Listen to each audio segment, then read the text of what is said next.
It was 1967. The world was changing, fast. Music was on fire. It was the year of Sgt. Pepper's Lonely Hearts Club Band. The year of the Monterey Pop Festival. Jimi Hendrix was setting his guitar ablaze. The Doors were breaking on through to the other side. Janis Joplin was wailing her heart out. Music was morphing into something new, something dangerous and experimental. It was loud, psychedelic, and full of protest. And then there was Elvis Presley. He was in Hollywood. He was making another movie, his third of the year. It was called Clambake. He wasn't setting anything on fire. He was stuck. He was a king trapped in a castle made of cardboard sets and weak scripts. For years, he'd been living in this strange bubble, churning out film after film, each one a little less successful, a little more predictable than the last. The formula was simple. Go to an exotic location, or at least a place that sounded fun. Meet some girls in bikinis. Get into a mild misunderstanding. Punch a guy or two. Sing about a dozen songs that had little to do with anything, and in the end, get the girl and drive off into the sunset. It was a business model, not an artistic endeavor, and it had worked for a while. It made a lot of money for a lot of people, especially his manager, Colonel Tom Parker. The Colonel's philosophy was simple: don't gamble. An Elvis movie was a sure thing. Low budget, quick shoot, guaranteed profit. The studios loved it. The Colonel loved it. But Elvis was starting to hate it. He was 32 years old. He was still one of the most famous men on the planet. But he was becoming a joke.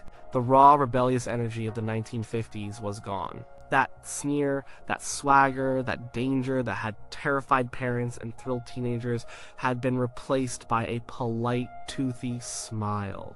He was a product, he knew it, and it was eating him alive. Clambake felt like the bottom of the barrel. The plot was thin even for an Elvis movie. He played Scott Hayward, the son of a Texas oil billionaire. Scott was tired of women only loving him for his money, so he trades places with a poor water ski instructor in Florida to see if he can be loved for who he really is. It was a story that had been told 100 times before. Elvis looked tired. He was heavier than he'd been. His heart wasn't in it. You could see it in his eyes. He was just going through the motions. The soundtrack was just as uninspired. A collection of forgettable tunes designed to fill the runtime, but there was one song in particular. One song that perfectly captured the absurdity and the creative bankruptcy of it all. It was meant to be an upbeat, positive number. A song about self-belief. The lyrics were a bizarre string of self-affirmations. The kind of thing you might chant in a mirror if you were trying to psych yourself up. But coming from Elvis Presley, the man who had defined cool for a generation, it was just strange. It was clumsy, it was silly, it was everything he was not supposed to be. The scene in the movie was even worse. He sings it to a group of kids to teach them a lesson about believing in themselves. He's surrounded by children, smiling this big, empty smile and singing about how great he is. It was painfully out of touch. In a world of Purple Haze and Light My Fire, here was Elvis, the former king, singing a nursery rhyme about positive thinking. It wasn't just a bad song in a bad movie, it was a symbol. It was a distress signal. It was the sound of an artist completely and utterly lost. So, did this song's failure almost end his movie career? The short answer is yes, but not in the way you might think. It wasn't that one song killed his career. It was the final straw. It was the moment the whole hollow structure came crashing down. Clambake was a commercial flop. It was one of his lowest grossing films. The critics, who had been sharpening their knives for years, tore it to shreds. The public, who had once lined up for any Elvis movie, just didn't care anymore. The formula was broken. The well was dry. The king had no clothes. And that one goofy, ridiculously earnest song was the soundtrack to his humiliation. To really understand why this moment was so critical, you have to go back to the beginning of the decade. When Elvis got out of the army in 1960, he was on top of the world. He was more popular than ever. Well, he was a legitimate global superstar. He had his pick of projects. He wanted to be a serious actor. He admired James Dean and Marlon Brando. He had shown real potential in films like King Creole and Jailhouse Rock before he was drafted. The future seemed bright. His first post-army film, G.I. Blues, was a light musical comedy. It was a massive hit. The soundtrack album was #1 for weeks. Colonel Parker saw the dollar signs. This was the path. Forget the serious acting. Forget the dramatic roles. Give the people what they want: Elvis singing in an exotic setting. The next film, Blue Hawaii, was even bigger. The soundtrack sold millions and stayed at #1 for 20 weeks. The formula was born, and it was a golden goose. For the next few years, the movies kept coming. Girls, girls, girls, girls. It happened at the World's Fair. Fun in Acapulco, Viva Las Vegas. They were fun, they were escapism, and they made a fortune. But even early on, the cracks were showing. For every good song like Can't Help Falling in Love, there were 10 forgettable ones like Song of the Shrimp. The scripts were repetitive, the characters were paper thin. Elvis tried to fight it. He'd argue for better scripts, better songs, but the Colonel had him locked into contracts. Parker's job wasn't to manage an artist, it was to manage a brand. And the brand was profitable. He would famously say, "I don't care what they say about Elvis, as long as they spell his name right." Quality was irrelevant. Quantity was everything. 3 movies a year. 3 soundtrack albums a year. It was an assembly line. By the mid-60s, the quality had plummeted. The budgets were slashed. The scripts were written in a week. The songs were written to order, often with ridiculous themes to match the ridiculous plots. In Harum Scarum, he was a movie star kidnapped by assassins in the Middle East. He sang a song called Go East, Young Man. In Paradise, Hawaiian Style, he was a helicopter pilot. He sang A Dog's Life to a group of dogs. In Double Trouble, he sang Old MacDonald in a nightclub. It was getting embarrassing. Elvis felt trapped. He was rich beyond his wildest dreams, but he was miserable. He would complain to his friends, the group of guys known as the Memphis Mafia. He'd rage about the scripts. He'd throw them across the room. He called the movies travelogues. He knew the music was terrible. He would often apologize to the studio musicians before recording a particularly bad song. He was an artist being forced to create junk, and it was soul-crushing. He would arrive on set unprepared. He'd learned that it didn't matter. His performance didn't matter. The movie was going to be the same regardless. He gained weight. He seemed detached, bored. He was just a cog in the machine. The very machine that bore his name. This was the context for Clambake.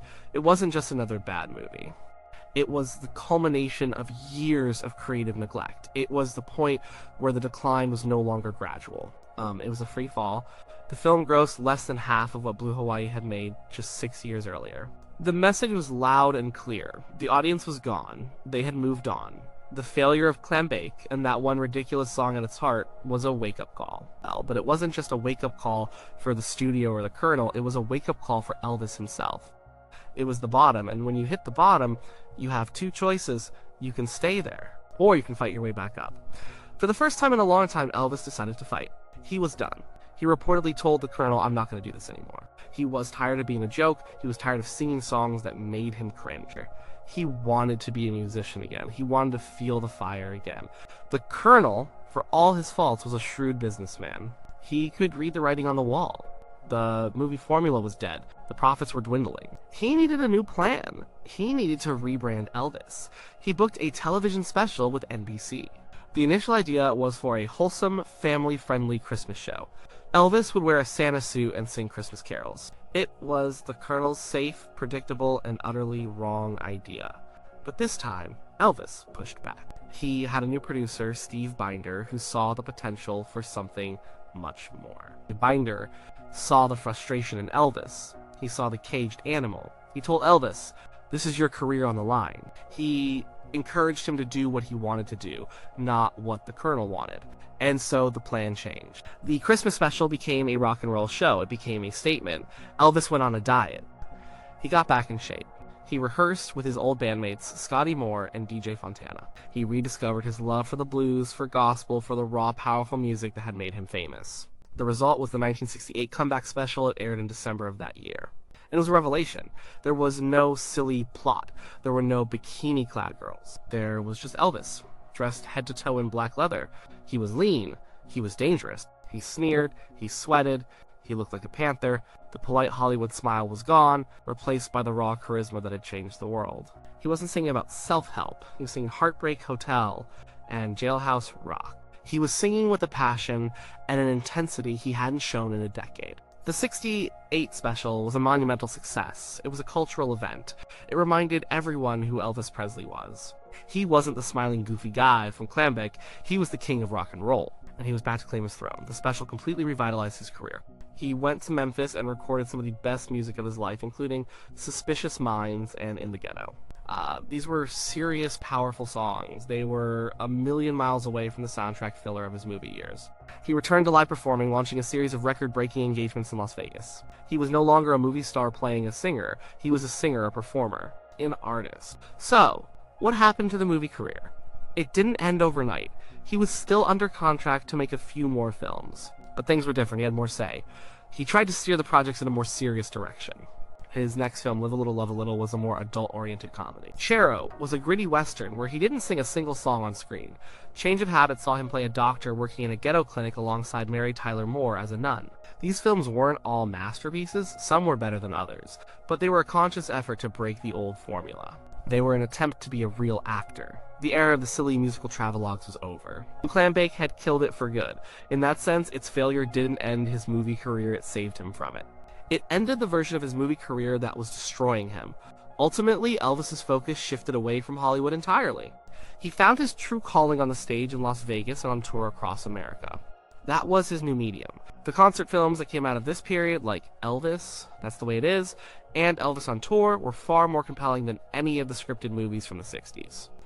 They showed the real Elvis, the powerhouse performer, the charismatic icon.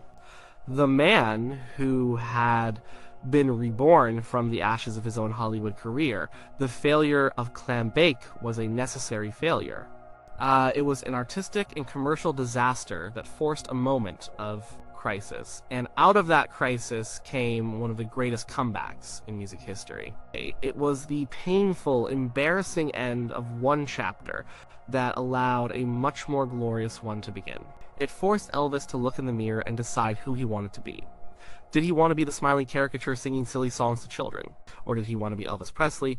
He made his choice, and it all came to a head with that one movie and that one song. Then a song that was, in a final, bitter irony, a lesson about self-worth. It was a lesson he had clearly forgotten how to apply to himself. The song was called Confident.